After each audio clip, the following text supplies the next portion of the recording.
that make? And of course, to find the answers, we will use Desmos. So let's open up our favorite graphing calculator. Actually, yeah, let's start with the easiest one first is x squared plus y squared equals 1. Everybody's favorite shape. And there it is. It is a beautiful circle. Very nice. So if you said circle for that one, you got it right. Let's see who said circle. That's this one. Oh, okay. I want maybe this one. Let's reveal the counts. And I just did this one, which was the second one. And almost everybody knew it was a circle. I guess a circle you could maybe argue is a rounded square if it's really round, but maybe a circle is the most accurate. So that's that one. What about this first one? So I put it with absolute values, and the absolute values are important to keep things from going negative. Of course, if you add them in just like this, okay, does Desmos freak out because I have, okay, we're starting over. X plus y, absolute value equals 1. We're going to delete this one. And that is a beautiful shape. What is the name of this shape? I know the name of this shape from my son's preschool. This is a diamond. Okay, if you called it a square, then you are also technically correct. But okay, good, everyone figured out it was a diamond. What's the difference between a diamond and a square? Of course, is that it's just rotated. That's the only difference. Okay, so that's a diamond, very nice. And then here's one with to the power 6. So to make to the power 6, I'm going to put in a parameter called p, and I will set p to be 6. So I'll add a slider for p, and I will bump this up to 6. Let's do 1.2, 3, 4, 5, and 6. There we go. That's the value with the 6th power, and that is indeed a rounded square. So a rounded square. How many people said rounded square? Rounded square. 13 people said rounded square. I guess that one was harder.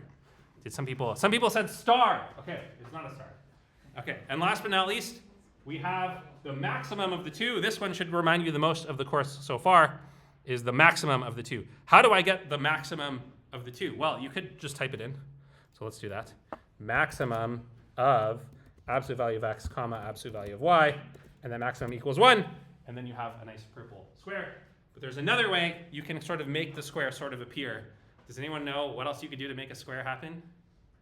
Yeah? Let p be infinity. Yeah, let p be infinity. If you make p bigger and bigger and bigger, this will get closer and closer to the square.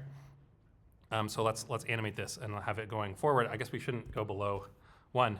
If I just make p larger and larger, the blue shape, which is the x to the p plus y to the p equals 1, gets closer and closer to that square. And I guess you have to zoom into the corners to see some kind of interesting action happening as it's getting closer and closer. And so this is the reason, even though this one seems a little bit different than the other ones, we think of it in the same family as this p thing when p equals infinity. We're going to give these things some proper names in just a second.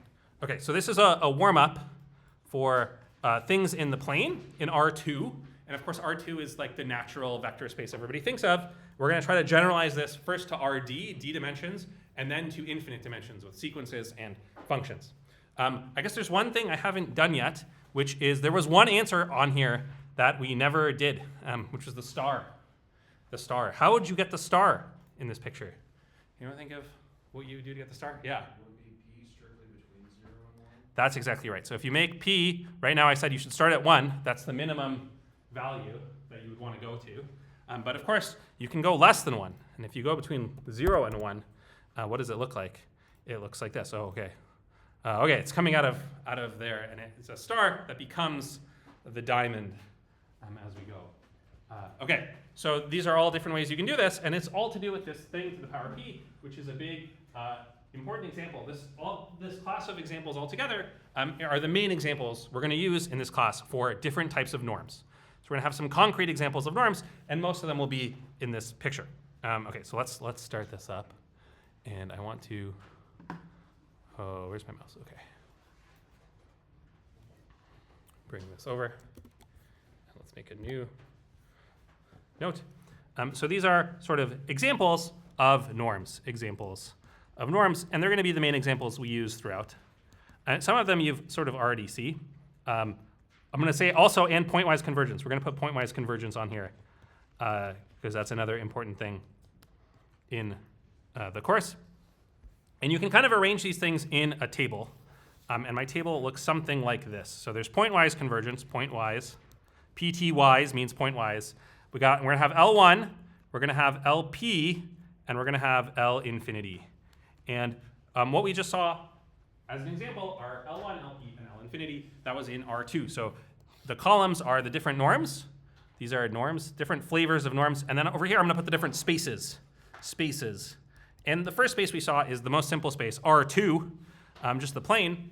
And the L1 norm is literally this thing. So the norm of some vector, I'm gonna call it vector x, and then I'm gonna do x1 plus x2, just like I did before. And that's why I called it x1 and x2 instead of x and y, so that I can just say vector x to mean the vector with both of them. And the L infinity norm is this norm, which is equal to the maximum of x1 and x2. And there you go. Now, at this point, something should bother you about the notation, which is that I have written norm twice, but they mean two different things. And so in this class, and in general, sometimes when you're talking about more than one norm, you can't just write norm, you have to say which norm am I talking about. In a lot of problems, it's clear which one you're talking about. Like if the whole problem is about only one norm and there's no other norm, then you don't need to mention. But for this class today, we have to mention this is the so-called one norm, and this is the so-called infinity norm. The infinity norm is the maximum, and the one norm is the sum.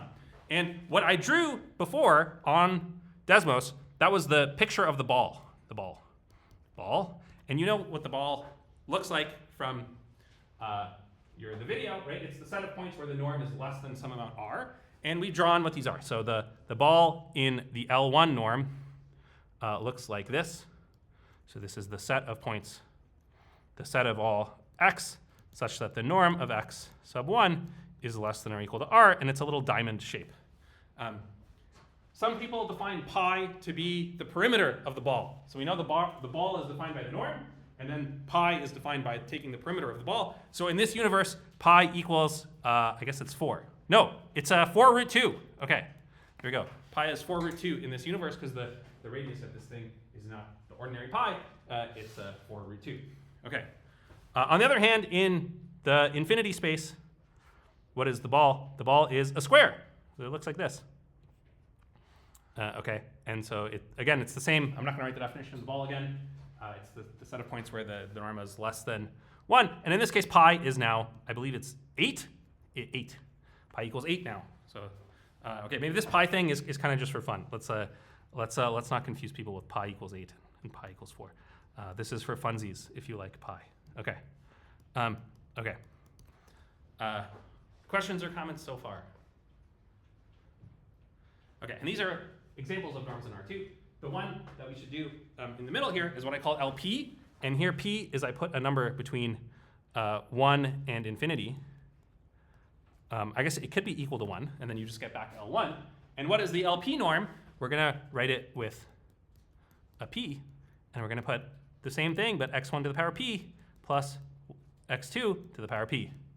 Okay, very nice looking norm.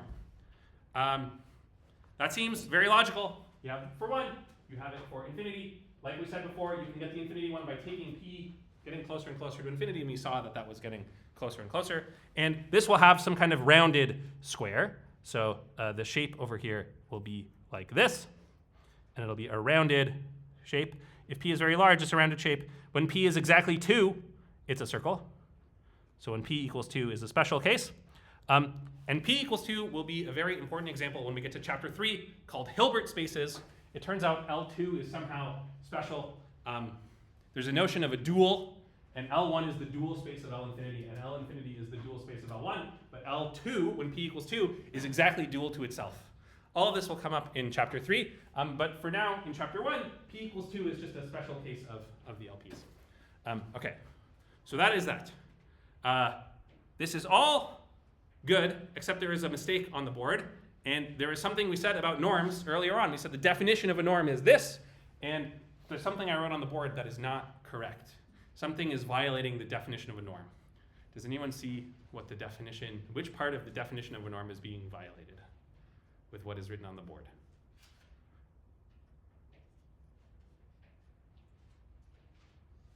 Let's review the axioms of a norm. The axioms, actually this is good. So recall the axioms that a norm must satisfy. What are the norms? So it needs to be the norm of x equals 0 implies x equals 0. Everything I've written down does that, right? If the sum of the absolute values is 0, then each thing individually has to be 0. Same with these other things, because they all have absolute values. That's good. And then what are the other two? There's triangle inequality. Triangle inequality, which says that the norm of x plus y has to be less than the norm of x plus the norm of y. And then there is scaling homogeneous, right? So a lambda times the norm of x should be lambda times the norm of x. Okay. One of those two is not satisfied. Yeah? The LP norm doesn't satisfy the scalar. Yes, very good. Right now, as written, the scaling is no good because the scaling says if you multiply a vector by lambda, the length should get multiplied by lambda. The norm should get multiplied by lambda. But over here, I took it to the power p. So if you multiply something by lambda, it's not going to get multiplied by lambda. It's going to get multiplied by lambda to the power p. So for example, when p equals 2, I have multiplied my vector by 2, made it twice as long. But then my norm says it's 4 times as long, 2 squared. That's a problem. Does anyone know how you fix it? Yeah? Take everything to the power 1 over p. That's right. So this is like kind of like morally what you want, but to rescue this property and to keep things kind of sane, you take it all to the power 1 over p. So you take all of this to the power 1 over p at the end. Let me try to fix this little thing. Okay, to the power 1 over p. There we go. And for example, in the Pythagorean theorem, you have to take a square root at the end to make it an actual distance. So it does exactly what we want, but we take it to the power 1 over p. The reason you didn't notice in the example I did on the board, right, or I did in Desmos, where I was doing this thing, and I said, oh, look, you take it 1, and you can make this go up to 100, and it was all working perfectly fine. That was because I was doing balls of radius 1. And of course, when it's a ball of radius 1, taking it to the power 1 over p doesn't do anything. But if I made this with a 2, you would see that things would start to go wrong. Or maybe things go slightly wrong. Yes, so the balls are becoming different radii, and you don't want that. So actually, it should all be to the power 1 over p, and then we will have our sanity back. Okay. Or we will be back to the state we were in before. Okay.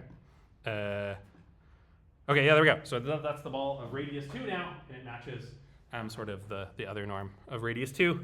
You need that 1 over p. Okay, very good. Okay, that was R2. Any questions or comments so far about R2? These are 3 different norms about R2. Oh, there's one column I left over here, which is pointwise convergence. This is the type of convergence we saw last week. So pointwise convergence is, again, it's not a notion of distance. It's a notion of when do sequences converge. And we saw that if you have a notion of distance, you automatically get a notion of when do things converge by saying the norm of the difference has to go to 0. But for pointwise convergence, you can just look at everything individually. So the limit, you say xn, or some sequence of vectors, converges to some limit x. Pointwise, pt-wise, means, and you'll have a list, the x1 coordinates better converge, and the x2 coordinates better converge. Okay? And this is a notion of convergence. You can't draw a picture of the ball. There is no ball, but it is a type of convergence. Okay, so that is all in R2, and R2 is special to us humans because we draw our paper as R2, so we can draw pictures. After this one, we're not going to have sort of the same kinds of pictures anymore. We're going to have to be more creative. Okay, any questions or comments about R2? Yeah? What is that? N brackets? Okay, I wanted to make a sequence of vectors, and I couldn't use subscripts. Normally for sequences, you would do subscripts. But you see, I already used the subscripts for the entries. And so I don't want to say x sub n. I need to do x to the power n. And in fact, you'll see for functions, we do brackets, right? We do x open bracket 1, x open bracket 2. So you just got to be a little bit careful with that, yeah. Okay, yeah, maybe I should add as n goes to infinity here to be perfectly correct. Okay, that was in R2. Of course, in RD, where d is some fixed thing, then not much changes. So in RD, let's add a row for RD over here.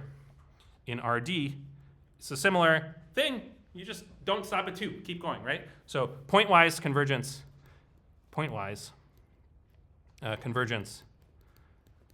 means, and maybe I will use this vector. So if x is a vector and its entries are x1, up to xd, Then if you have a limit, xn goes to x, means xn of I converges to xi, and this happens for all I, for each I, for all 1 lesser equal I lesser equal d. Okay, and that was the kind of convergence we saw last Tuesday in the sample problems. The other norm that we saw last time was the max norm,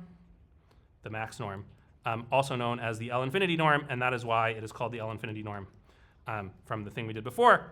And in this situation, the norm of the infinity norm, it is the maximum over I going from 1 to d. Okay, let's write it like this. You could also write, in some set if it's not clear. Actually, okay, why don't we write it in some set so nobody tries to make I equal to 1.5 or something. Okay, I1 to d. And then we'll do the maximum of x of I. So I'm kind of using this functional notation for the entries, and then I can use subscripts for sequences. And you can do the same thing for the LP norms. Let's write them down. And let me just write the LP norm, and then if you want to do L1, you can set p equal to 1, just to save a little bit of time. The LP norm, it is the sum, I going from 1 to d, and then you do the absolute value of xi to the power p, and then at the end, you take the pth root to make homogeneity work. Okay, and the pictures are kind of like, you have to imagine a 3D or a 4D version of the pictures we drew before. Okay, so these are 3 different types of convergence that you could have in RD. The L-infinity norm and the pointwise convergence we did on our last exercise, and now that we have the p norms as well. Okay, and here is the fact that was one of the problems last time, and the solution has now been posted on the video. Fact, in RD, all of these are equivalent. All of these things are equivalent. I'm going to put equivalent in quotes. And so, for example, I asked you guys to prove one of these as one of the problems last week, which is that the max norm converging to L-infinity norm is the same as pointwise convergence. For example, xn converges to x pointwise if and only if xn converges to x in L-infinity. That was what you guys did last class, and I posted the solutions to. And it's also true that this is the same as xn going to x in L1, or LP, for any p. These are all the same. And the trick from the pointwise to the L-infinity is really that you have finitely many things here. You have d entries that you want to converge pointwise. And so this is like kind of like a hint of the proof. This is like whispers of the proof. And if you want to see the full proof, it's online, whispers of the proof. When something converges pointwise, then for every epsilon, we get n sub I such that the difference xn of I minus xn, the limit, which doesn't have an n, x of I is less than epsilon for all n greater than ni. So this was like the key moment in proving that pointwise convergence implies L-infinity convergence.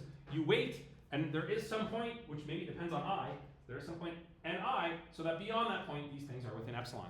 And then, this is the key point that I want to emphasize, you set n to be the maximum. N is the maximum going from 1 to d over all the dimensions of the ni, and then you do some work, and this will work to show, and then you'll have the norm of xn minus x is less than epsilon for n greater than n. So you have these ni's, and individually they make every component be less than epsilon, and then you take their maximum, and that works to show the norm. And the proof we gave was for the L-infinity norm, but it works just as good for the LP norm. It works for all sort of most of the norms. Sometimes you need to do some like epsilon by 2 nonsense over here, but this proof essentially will work to show all of these things are equivalent. That's why I call this whispers of the proof. Why am I bringing this up? The thing I want to bring up is when we move to higher dimensions, you're going to see that something over here is going to break. It's not going to work anymore. And that is the reason I'm showing you this. And that's sort of why the spaces that are beyond r to the d are more exotic, right? You sort of have this like infinite dimensional thing going on, and stuff like this don't work anymore. So let's move to the infinite dimensional spaces. And the first infinite dimensional space I will do are sequence spaces. So this is like the simplest possible infinite dimensional space.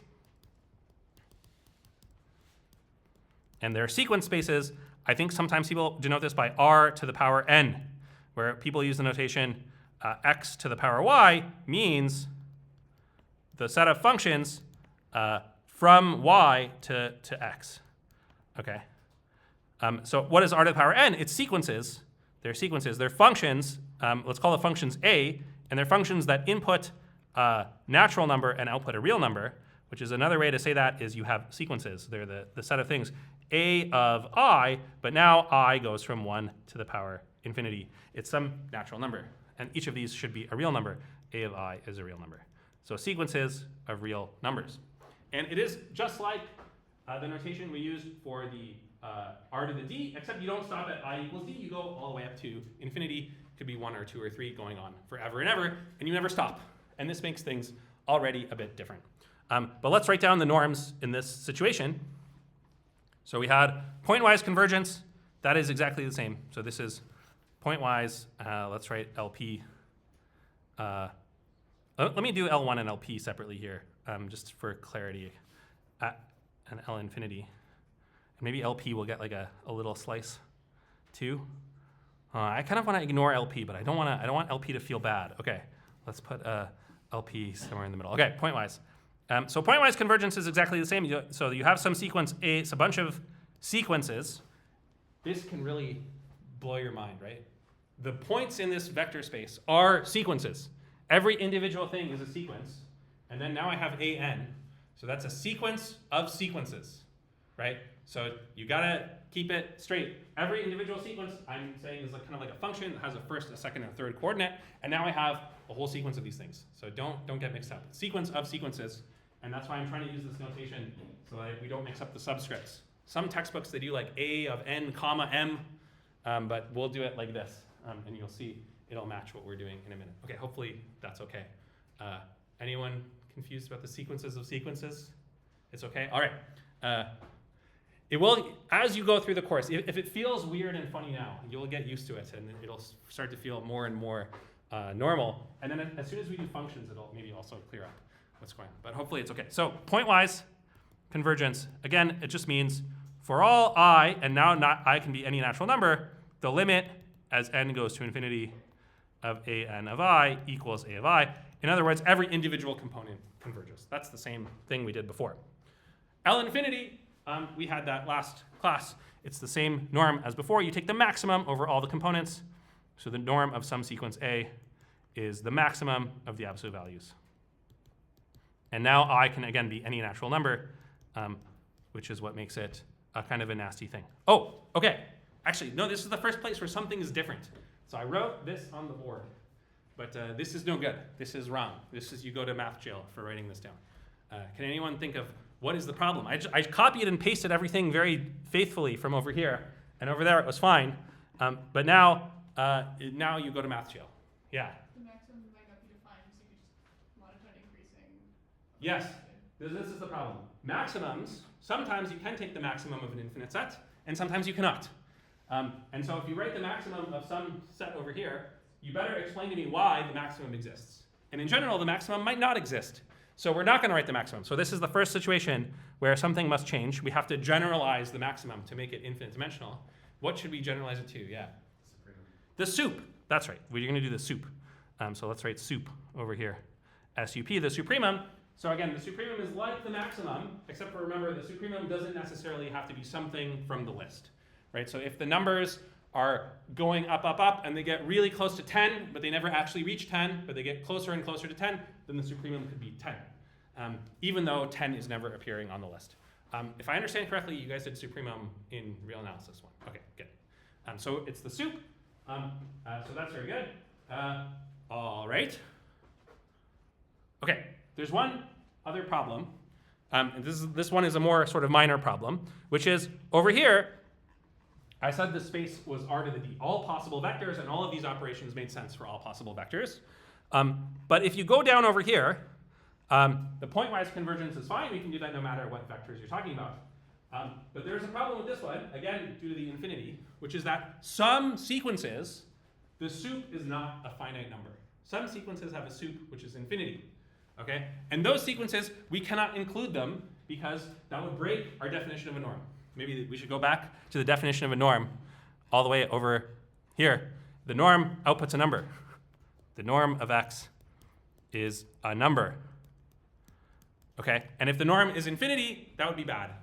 That would like break everything, right? It wouldn't make sense to talk about scalar multiplication anymore, right? If the norm of x was infinity, and then I did 0 times x, that's the 0 sequence of all things, then by this law, it would be 0 times infinity. Like, this is bad. We want to avoid this. So infinity is not allowed. Okay, and the solution is very simple, which is we just kick out all the things whose soup is infinity. So in addition to defining this norm, we define the space, which is the set where the norm is finite. So we look at the set of A such that the norm of A is less than infinity, and we consider only. In this situation, this kind of looks a little funny, but this is saying the soup over all of them is some finite number. That's just saying the sequence has some bound. So these are bounded sequences. This is the set of all bounded sequences. So sequences that are unbounded are not allowed in this thing. And some people call this space, they call it lowercase l infinity. Lowercase l infinity is the space of all bounded sequences with this norm. This norm is sometimes called the infinity norm as well. And so yeah, let's not write capital L, let's write lowercase l. And that just means it's sequences, and we're restricting ourselves to things where it's bounded. Okay, questions or comments about this one? Okay, and already things are exciting with this. So much like the example you guys did the other day, these things, the L infinity convergence and the pointwise convergence, are no longer equivalent. They're no longer the same. So already something exciting is happening. Already. AN goes to A pointwise. Let me put a subscript for a sequence. So you have a sequence of sequences, and they're converging to A pointwise. That does not imply that AN goes to A in the L infinity norm. So in other words, there are examples of sequences that converge pointwise, but not in the L infinity norm. So this is very different than the finite dimensional thing. And where does the proof break? The proof from before, it breaks at the step n is the maximum over all the ni's. So before we had d different n's, n1 and 2 all the way up to nd, and now we have infinitely many n's, and the maximum is not a number anymore. It could be that these ni's, they go off to infinity. So it could be because the maximum equals infinity, right? The maximum, again, there really is no maximum. There's a soup, and the soup could be infinity. Could be infinity. So in other words, the amount of time you have to wait for the ith component depends on I in such a way that the further out you are, the longer you have to wait, and the maximum is infinity. And there's a very simple example of this, which is very instructive. You take the sequence which has exactly 1, 1 in the nth component. This is the sequence, it's called E sub k. And this is the sequence that is all zeros, except for in the kth component, there is exactly 1, 1. So this is zeros forever. So this is the sequence. It's got k minus 1 zeros to start with, and then it's got a 1 in the kth component. And then afterwards, as k plus 1 to infinity are all 0. So it goes on forever and ever, and it's got exactly 1, 1 in the kth component. And if you look at the sequence, I claim that the limit as n goes to infinity of en equals 0. Let me not write limit. Let me write arrow, and I'll write pointwise above it, because I want it to be pointwise. En goes to 0 pointwise.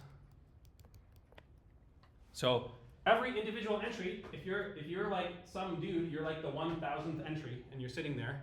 Well, the first 999 EKs will all have zeros because they sort of end with all zeros.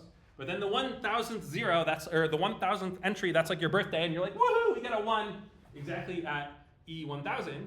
And then after your birthday, then you're just sad for the rest of your life. So the rest of the ENs will be all zeros. And so sort of another way to think about it is if you plotted it on the number line. So E1 you can sort of think of as like a spike in the first thing. So E1 is like this, and then E2 is like this, right? E2 is like this, and then E3 is like this, right? So I'm plotting on the x-axis. I'm doing like a bar chart with the entries, and the e's they have these one little spike, and then if you are some individual entry, so you're some individual entry, say like you're the 1000th entry, so I equals 1000, and you're sitting here and you're like, okay, the first 999 e's, they were all 0. Then E1000 comes along and I get a spike for 1 second, and then the spike whooshes by me, and then I never see anything ever again. It's all zeros forevermore. So for every individual entry, for every I, what I've argued is that the limit for all I, the limit as n goes to infinity of En of I equals 0, because the spike eventually whooshes by you. The spike passes you, goes by you, after, and I can tell you specifically, after n greater than or equal to I plus 1. So after your magic number comes up after that, it's all zeros. Okay. So this is an example. It's converging pointwise to 0. But in this situation, the ni's are literally I, right? Ni equals I or I plus 1. In any case, the maximum is infinity, and the ens always have norm 1. So the norm of En is equal to 1, the infinity norm for all n, since the maximum of a bunch of zeros and a single 1 somewhere is always 1. Okay, not the maximum, the sup. Let's write the sup. This is one of the situations where the sup is the max. So the maximum is always 1, and so this thing does not converge to 0 pointwise. So En does not go to 0 pointwise. Or sorry, in norm. It does go to 0 pointwise. It doesn't go to 0 in the L infinity norm. And the reason it doesn't is because the norm is always 1, so the norm of this minus 0 is never converging to 0. Okay, therefore. Okay, so there you go. That's an example of a sequence going to 0 pointwise, but not going to 0 in L infinity. And this is unfortunately the reality in the infinite dimensional spaces. The pointwise convergence and the norm convergence are just like two different things. Sometimes they coincide and sometimes they don't. Yeah, questions or comments about this example? Okay. Let's do the same thing in, we're going to come back. I'll come back and I'll fill in L1 and LP in a minute. But let's do the same thing, not for sequences, but for functions. And that was the example you guys worked on last class. So for functions, and these are functions, I guess they're r to the power, let's do 0, 1. So these are functions that are input something in 0, 1 and output a real number. Okay, and if I just write down all the functions, that's a lot of functions. There's many, many weirdo, nasty functions out there, but you can still do all the things we did before. And in this case, it really is called capital L infinity, and the norm is the, again, it's no longer the maximum, it's the sup, because it could be, the sup might be something other than the value at an individual point, but you take the maximum of the absolute value of f of x, and you just do it with a sup. And this is called the infinity norm. And this space L infinity is the space of things where the infinity norm is bounded. Okay, and this is bounded functions. Bounded functions. Okay, we're going to see later in the course, there's a different L infinity, which are, quote, essentially bounded functions. But for now, they're just regular bounded functions. And we have pointwise convergence, which is the same thing as before, pointwise. So Fn converges to F means for all x in 0, 1. Now there's not only an infinite list, but an uncountable infinite list. The limit as n goes to infinity of Fn of x equals f of x. So every single point has to converge. Okay. And the idea to replicate, we're going to try to do the same example of can we find Fn converging to F pointwise but not converging in norm. And the idea, we're going to try to do the same kind of thing as before. So we're going to try to make a spike just like this, right? We're going to try to make a spike, and then we're going to have the spike sort of eventually go by any individual x value. The spike will eventually cross any individual x value. And then after it crosses, then it'll always be 0. So this is the same sliding spike example. So idea, sliding spike. OK, so I have x equals 0 over here, x equals 1 over here. And I'm going to make a little spike like this. That'll be my function. And then as the things go up, I'll just move it over. F1, F2, that might be my function. F3, and so on. Dot, dot, dot. And then eventually, if there's some x value, hopefully we can cross. Now, as I've drawn it, there are a couple problems. I can think of at least 2 problems with the sort of cartoon picture that I drew. If we resolve the 2 problems, we'll have a real answer. But can anyone think of what are the 2 problems over here? Yeah. Drawing has a width, so there's multiple x values at that height. Yeah, that's right. Yeah, that's true. Yeah, so this is true. So in this example over here, it was E1, like there was only I equals 1, I equals 2, I equals 3. And then over here, I've drawn them as like fat values that cover many x's. But as long as eventually the spike crosses any fixed x, it's OK. So like the only property that we want is that if there's some guy waiting over here at x equals 0.70, right? Eventually the spike has to just cross over to where they are. So it's OK if the spike actually contains multiple values. It doesn't need to have just one value. We could have done it with just one value. We could have had like, write down a list of x's, and we make a spike. We make the function, which is 1 if x equals, x7, xn, and 0 otherwise. And then we would have had one of those like functions that is like mostly flat with one little bump. I guess the example I want to come up with is also going to be continuous. So maybe I didn't write this anywhere, but let's do it. Let's even try to make f continuous. Let's even make f continuous, and that'll come up later as well. And this kind of example wouldn't be continuous. And then you also would sort of be equal to 0 already for infinitely many values, which is kind of boring. And this way, it'll be sort of non-zero for every single x value at least once. So this is one way to go, and that is one way you could fix it. But let's try to make it even continuous. OK, or fn has to be continuous. OK, so that is one idea. Any other thoughts about my little picture?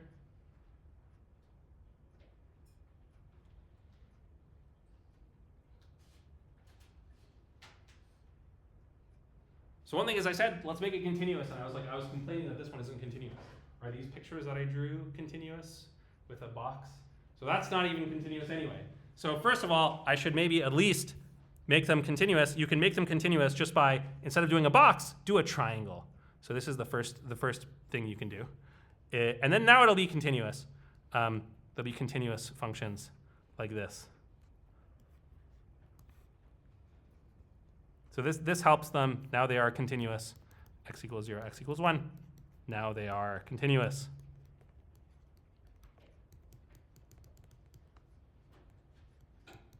Which is nice. OK, so that's one fix. But the way I've drawn these, there's going to be a problem, which is whatever thickness I've done over here. Let's say I was trying to be really careful, leave myself a lot of room. So I made the thickness from here to here. I made that 0.001. OK, 1/1000th. So I got lots of room. Now I can fit in lots of spikes. So if this one is 1 over 1,000, and this one is 1 over 1,000, and this one is 1 over 1,000, this is the width of each individual spike. What's going to happen regardless? Yeah.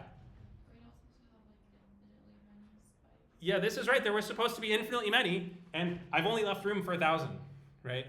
So this picture is not going to work, because kind of no matter how thin I make them, I'm not going to be able to fit infinitely many in there. Yeah. So this is exactly what you have to do. What you must do is not make them a constant width. You must make them some kind of width that is going to 0 fast enough so that you can fit infinitely many spikes inside this finite window of 0, 1. And so, yeah, classic example is called these are called the dyadic. This is the dyadic trick. Dyadic means powers of 2, powers of 2.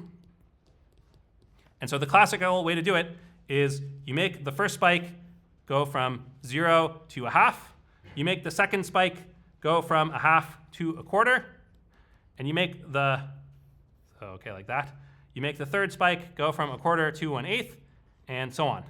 So any individual spike is going from one power of 2 to the next power of 2.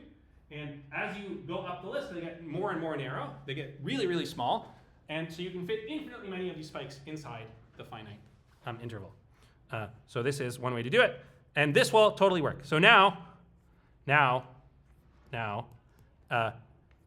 fn of x converges to 0 for any fixed x, for any fixed x.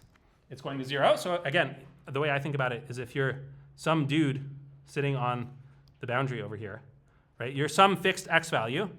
If you are x equals, I guess the way I've drawn this from left to right, this is your 1 minus a tiny bit. Let's say you're 1 minus 0.001, okay?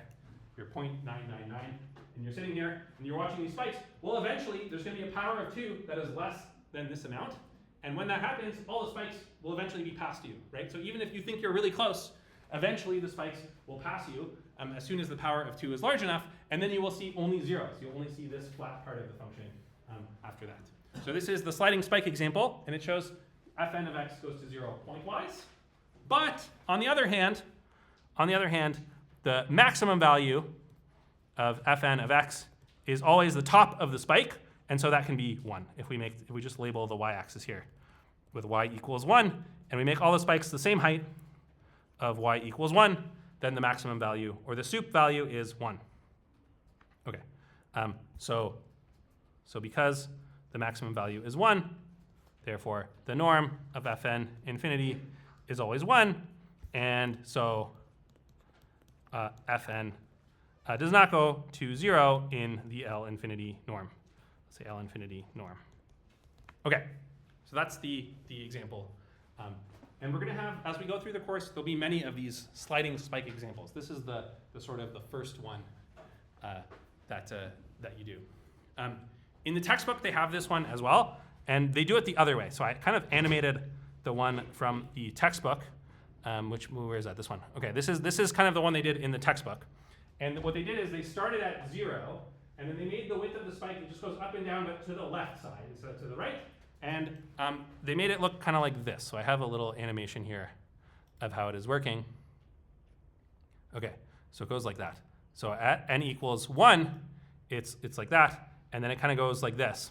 And what they did is they made it kind of have positive slope up until 1 over n, and then it has negative slope for the next interval 1 over n. So what is n equals 5 here? So the first 0.2 it goes up, and then the next 0.2 it goes down. This is the example from the textbook, and here it is written out as a piecewise function.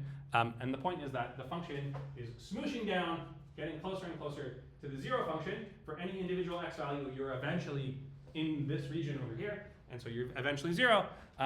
But the maximum of the function is always 1. So this is a nice example. Okay. You can generalize this even further, which someone did on the course forum, and I think they had a graph. They had some other graph, and they also smooshed it. So if you start with this red graph, and you also smoosh it in towards the y-axis, that's another example that works. So this works very nicely.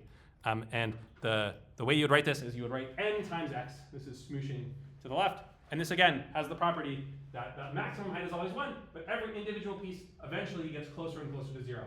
In this case, they don't ever reach 0. Like, these points will never reach exactly 0, but they get closer and closer. And so it'll go to 0 pointwise, even though the infinity norm is always 1. Yeah, I saw a question over here. Yeah, the endpoint is like closed at 0 and 1, right? Yeah, so we're doing the interval 0 to 1 closed. Yeah. So what if the person's like standing at 1? What if they're standing at 1? Or like at 0? Oh, at 0, yes. So you got to make sure that your function is 0 at 0. This one, we made sure the function is 0 at 0. In the previous example, you'll notice exactly at 0, that is the endpoint of the spike. So if I wind this back a bit. So at 0, you're exactly 0. And then for any non-zero amount, you're eventually in this region. Yeah. And then, yeah, I think the example we sort of did in the lecture is the clearest one, where there's sort of stuff to the left and to the right. So it's clear that both on the left and the right, you'll be equal to 0. So you can do it all 3 ways that are all equally good. Yes. Great question. Anyone else? Okay, let's do now the P norms. So I said, so far we've done pointwise convergence and L-infinity convergence. But we can do the LP norms, of which L1 is one of them. And what you have to do is you generalize, again, starting with what we do in RD or R2, and it's just the sum. So the L1 norm, before we had the sum of the absolute value of AI, and it was a sum going from I equals 1 to D, and now it is an infinite sum, I equals 1 to infinity. And this is the L1 norm of a sequence. And as with L infinity, this space is called lowercase l1. Lowercase l1. Okay, so the L1 norm is this. So you got to sum up all the entries. Just like the maximum might not be infinity, the sum might not be finite. So you got to make sure that you only look at sequences that are finite. And so we say L1 is the space. It's the set of sequences where the 1 norm is finite. Right? We only look at sequences that are summable sequences. For the LP norm, you have to do P summable. Okay, so P, it's the sum of the infinite sum of the AI to the power P, and then at the end, you take the 1 over P norm, LP, and that'll be the same thing. It's the A, so that the A sub P is finite. Okay. Okay, and again, I'm just writing it out twice here, so you have something to figure out. If you plug in P equals 1, you should get that, this thing. Okay, and if we did this, again, if we did this in RD, like our natural space over here, every single thing is equivalent. LP, the P norm, the infinity norm, and pointwise convergence, they are all exactly the same thing.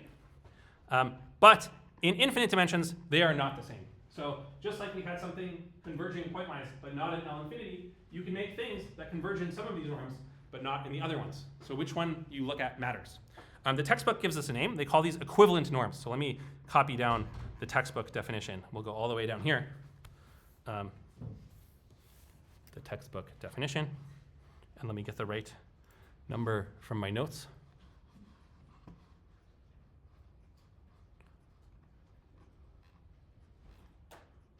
Okay, definition 1.3.9. These are equivalent norms. Equivalent norms, which we say okay, I'm paraphrasing it here. So if you want the real definition, you can check the thing out. If you have 2 norms, and this is by notation for 2 norms. So you have a bars that you can apply to anything. So I just wrote dot. I don't want the norm of some specific vector. I want to think of just the norm in general. So you have 1 norm and the 2 norm. Our 2 norms are 2 different norms. Then we say they are equivalent. Equivalent if xn converging to x in 1 norm, if and only if xn converges to x in the other norm. So in other words, they have the same convergent sequences, then we say they are equivalent. Okay, and there is a nice little lemma, which is called theorem 1.3.11 in the textbook, which says that if you have 2 norms that are equivalent and are equivalent, then actually I think it's an if and only if. Let's write it as an if and only if. 2 norms are equivalent if and only if and only if there is some constant alpha and beta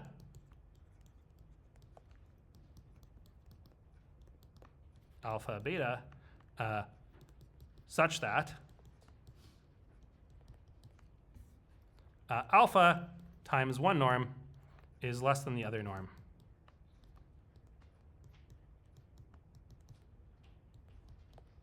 And this holds for all x in the vector space. I'm going to write V for vector space. Actually, I think the textbook uses E a lot. Let me do what the textbook does and say we have this vector space E. So for every single vector, there is a bound. Alpha times one norm is less than the other norm, and that norm itself is less than beta times the other norm. So the two norms are sort of bounded above and below by some constant. That's the only way two norms can be equivalent, is when they are bounded in this way. I'll draw a picture of what this looks like for you. In the R2 case, right? Where is my browser? Okay. All right, let me make P be 2 here. So this is the ordinary unit ball. And then if I pick a different norm, like a P norm, let's call that Q. And if I pick a different one, let's pick a Q equals 5. That's some kind of rounded rectangle. What we want to do is we want to take two circles that kind of outer, come at this black rounded rectangle from the outside and from the inside. And we can do that. Actually, I think I've set it up the other way. Let me do it the other way. So all you got to do is slide the various radiuses. There's the outside, and then if I do the inside, it'll be something like that. 0.82. Okay, maybe that's too far. 8.1. So what this is saying is that the circle, that's the 2 norm, is somehow bounded above and below by the other norm, which I have, which is the 5 norm. And this is because in 2 dimensions, all the norms are equivalent. So no matter what 2 numbers you gave me, you could even pick like the 1 norm, and then I would just have to, I'd have to change what the constants were. But I could always make it work. And in this case, I think it's very close to the square root of 2, which is 0.71 or something. No, maybe I'm wrong. Maybe this is divided by 2, 3.5 something. Okay, let's try guess and check. 0.6 too high, 0.5, 5, 0.59, 0.58. Okay, there we go, something like that. So no matter what 2 norms you give me, I can always sandwich them between each other. And these constants are the alpha and beta from the theorem. Yeah? Does it have to be like touching or like getting close? Yes, you're right. So in the theorem, it just says less than. So actually, I just need any number even smaller than this number would work, right? So I can shrink it like that, and that's fine, as long as it lives in there. But there is some kind of like optimal bound, right? Like the best possible alpha and beta, and that's what you would get. And this is the only way things can happen. Let me give you a sketch of the proof. And again, the full proof is in the textbook. But here's the proof. I think this is an instructive proof because it is a nice proof by contradiction. Okay, so it starts with, we will show there exists alpha such that alpha x1 is less than x2. So in other words, we're just going to do one side to start with. Actually, once you've done one side, you move the alpha to the 1, you make it a 1 over alpha, and it'll become a beta. So really, you just need to do one side.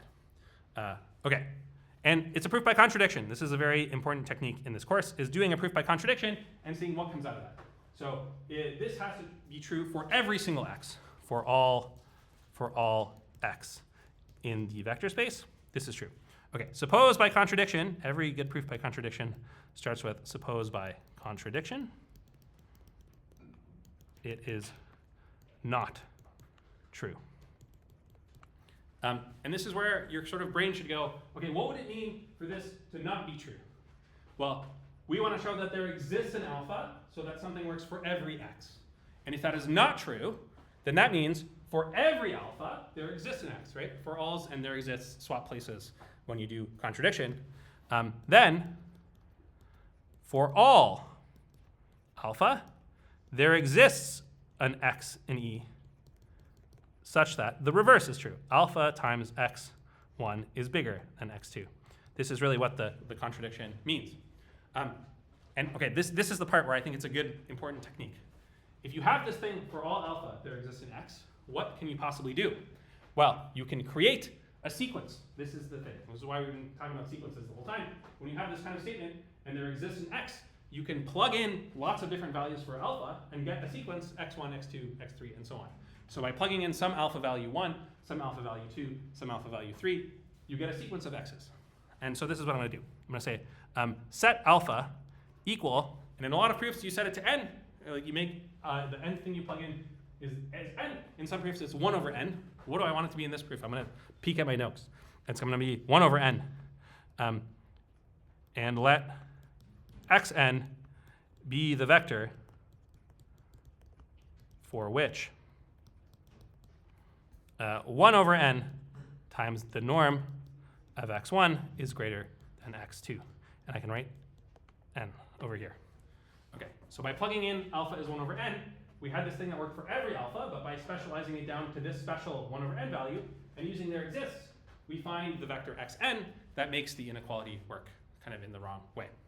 And now you can kind of see the problem, which is that this 1 over n is going to 0. So if I arrange things correctly, this 1 over n, this should be getting really, really small, right? If n is getting bigger and bigger, the n 1 over n here should make the whole thing go to 0. And then on the right-hand side, I'll have 0 bigger than the norm of something, and that'll be kind of like bad. That'll be a contradiction.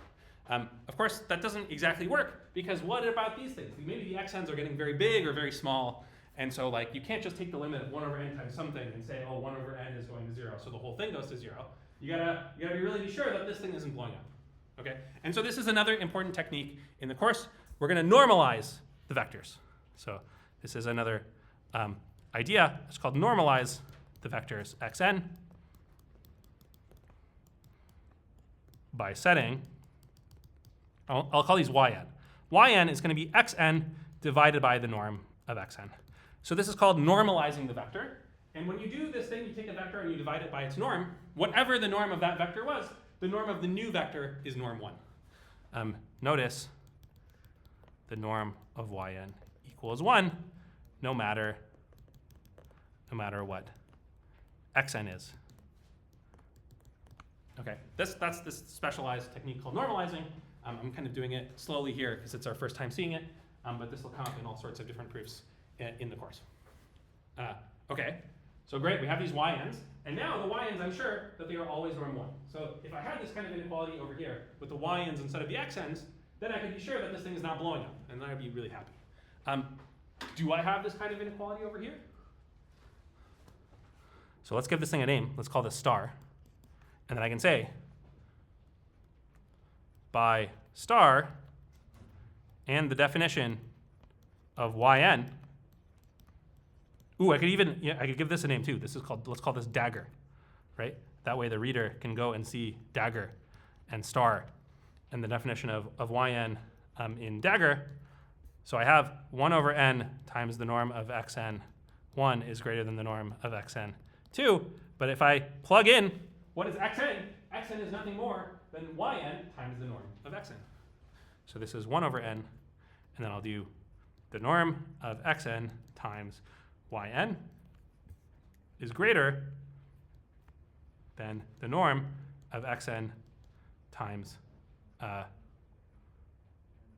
yn. Okay, 2. Okay, it did occur to me I probably only want one particular norm over here. And which norm do I want? I want the 2 norm. The 2 norm. Okay, great. Because there's 2 norms in this problem. And now, this is the thing. The norm of x2 cancels from both sides. So by the homogeneity property of norms, I can pull the xn2 out of the left-hand side and the right-hand side. And it's a positive number. You can just calculate it. And so what you get is that the norm of yn1 is greater than the norm of yn2. Okay, they have canceled out. All right, and then when I said the norm was over here, that's presumably the 2 norm. I think I made a mistake. Let's go back and let's change this one to a 1, and then everything I think will work out quite nicely. Let's make this a 1, and then this is a 1, and then nothing else is bothered. Okay, this cancels out from both sides. Okay, so now these things are, this is bigger than this, and the yn1s, they are always 1, and now I can take the limit and the 1 over n will work, so my idea from before will work. Okay, so now, so this is true.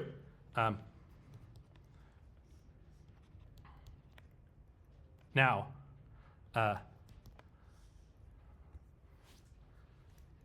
let n go to infinity, and notice that the limit as n goes to infinity of 1 over n times the norm of yn1 equals 0, since yn is always norm 1, and 1 over n is getting closer to 0. So the left-hand side of this equation goes to 0, and therefore the right-hand side also goes to 0. So therefore, the left-hand side of this equation, let's give the equation a name. Let's call it star star.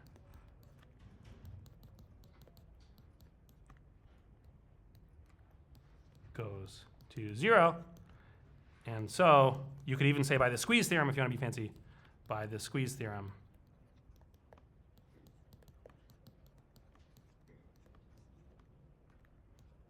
the right-hand side goes to 0 too.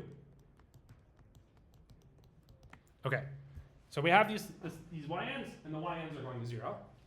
So this is the conclusion that we've got. Therefore, the limit as n goes to infinity of the norm of yn2 equals 0. But what was yn? Yn was xn divided by its one norm. So therefore, and you could say, look, now it's good that I give a name. By dagger. By dagger. The limit as n goes to infinity, and now you'll have xn. Okay, let's do it in 2 steps. The norm of this whole thing equals 0, and therefore the limit as n goes to infinity of the norm of xn2 over xn1 equals 0. Okay. Maybe I didn't need all this. I'm going back to the x's, and I was going to make a contradiction out of the x's. But I think we already have a contradiction for the y's. So the thing that I'm really getting at is the y-ends are going to be, in the 2 norm, they're getting closer and closer to 0. But in the 1 norm, they were all norm 1. And I was going back to the x's to make this point. But maybe we should just leave it as the y's. So maybe this last little bit. Maybe we don't need to do this at all. Let's cross this out. And let's just go from here. Once the y-ends are going to 0, so the limit of the y-ends is 0, and therefore yn goes to 0 in the 2 norm, right? But we saw the norm of yn was always 1 in the 1 norm, and this is a contradiction. This contradicts the equivalence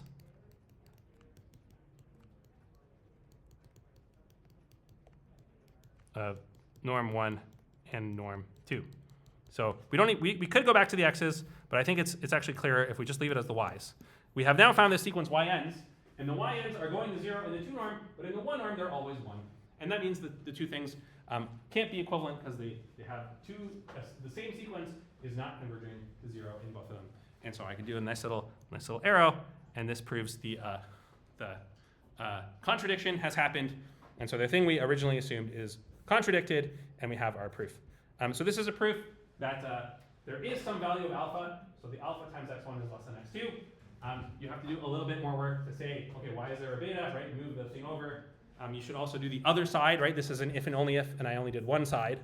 But this is a nice property of equivalence, is that equivalence is the same as these constants existing.